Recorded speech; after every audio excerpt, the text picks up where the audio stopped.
여러분, 옵티머스 자산운용 이러면 펀드 회사입니다. 펀드 회사.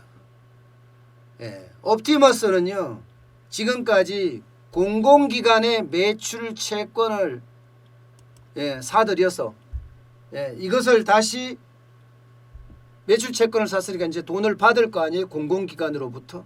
그래서 수익을 내서 2.9에서 뭐 3.3%, 3%, 3% 수익률을 돌려주겠다 하면서 많은 투자자들로부터 가입을 시켰습니다.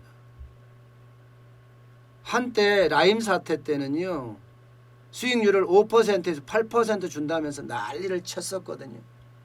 여기는 공공기관 매출 채권이니까 예를 들어서 뭐 도로공사나 이런 데 공사하고 나서 이게 돈을 한꺼번에 주지 않을 거 아니에요. 1차, 2차, 3차, 4차 이렇게 나눠줄 거예요. 4차까지 모르겠지만 적어도 중도금 해서 중도금 말금해서 이게 아마 3차례나 4차례 나눠주는 건 사실일 거예요. 그러면 1차 외에 나머지는 채권으로 받을 거 아니에요. 그 채권을 매입하는 거죠.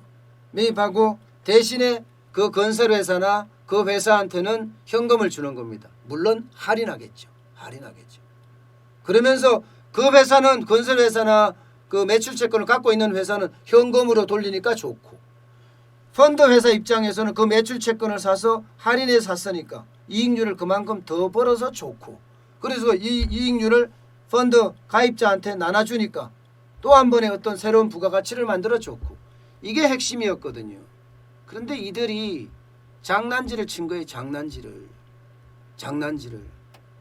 좀 세게 쳤죠. 3% 준다고 했는데 공공기관의 매출채권에 투자한다 그러는데 매출채권에 투자 안 했어요. 지금까지 남아있는 돈이 말입니다. 5,355억 원이 설정되어 있는데 그중에서 벌써 이게 만기가 됐는데 돈을 지급 안 해줘요. 다시 말해서 환매가 중단됐어요. 그 돈이 무려 1,000억 원이 넘어섰습니다. 1,000억 원이. 5,355억 중에서 벌써 1,000억 원 정도가 이게 환매 중단 사태를 맞았다는 거예요.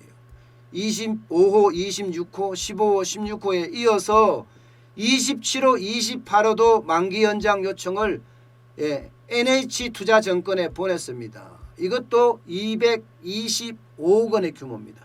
225억 원의 규모. 그래서 다 합쳐보니까 한 900억 원 정도 됩니다. 900억 원. 여기에다가 개방형 사모펀드가 있습니다. 이것도 270억 원 규모가 됩니다. 270억 원 규모. 이것까지 다 합치니까 1,000억 원이에요. 근데 이 1,000억 원에 투자한 사람이 800명 정도 됩니다. 800명. 이들이요. 지금 밤마다 가슴을 치는 정도가 아니라 잠을 못 자든가 자다가도 벌떡벌떡 깬다는 거예요. 자다가도 벌떡벌떡. 왜냐고요? 아니 이자를 고정적으로 3%를 준다고 하니까 자산가 입장에서는요.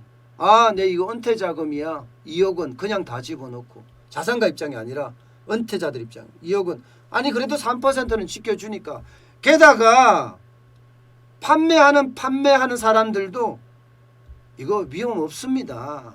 우리나라가 망하지 않는 한 손실 날 확률이 전혀 없습니다. 이렇게까지 이야기했어요.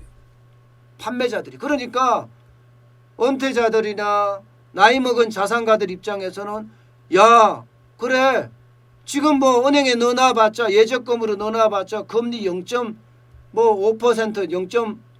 몇 %밖에 안 주는데 이게 기준금리가 0.5니까요. 가상금리 다 합쳐도 1% 안 준단 말입니다. 그러니까 차라리 여기다 넣어놓자고 넣은 사람이 800명이나 되는 거예요. 800명. 어떤 사람은요. 자산가 중엔 10억씩 집어넣어요. 10억. 아이들 시집장가 보낼 돈까지 다 집어넣었어요. 근데 이거 다 날라가게 생겼어. 다 날라가게. 증발하게 생겼어. 야, 그러니 밤마다 가슴 치고 후회하고 술 마시고 화병 생기고 신경안정제 복용하고 어쩔 수 없는 일이 아니겠습니까? 아니 이런 위험이 조금이라도 있다고 생각을 했으면 알았다는 거예요. 그러면 안 했다는 거예요. 안 했다는 거예요. 어느 누구도 이거를 이야기해 준 적이 없어요. 옵티머스라고 펀드 운영사도 이런 이야기 한 적이 없고요. 또 NH투자증권이나 한국투자증권 판매사도 이런 이야기 안 했고요. 물론 사무관리회사 예탁결제원도 이런 말을 안 했죠. 수탁은행인 하나은행도 이런 이야기는 전혀 안 했고요. 왜 안 했을까 이들이요? 왜? 펀드에 대한 위험성이 그만큼 있다는 사실은 이미 그전부터 수차례 있어 왔고 라임 사태가 있었기 때문에 모두가 다 알았습니다. 그러면 이 금융당국은 잘못이 없을까요? 금융당국은 당장 옵티머스 펀드만 하더라도 지난달까지 팔았어요. 라임 사태가 언제 났습니까? 작년에 났어요. 작년에. 그러면 금융당국은요? 여기도 저는 책임 면할 수 없다고 생각해요. 예. 아니 규제 잘하는 사람들이 왜 이런 규제는 안 했답니까? 예? 부동산 규제해갖고 다 죄송합니다. 말 쓰겠습니다. 그냥 조져놓고 왜 이 펀드에는 아무 규제가 없었냐고요.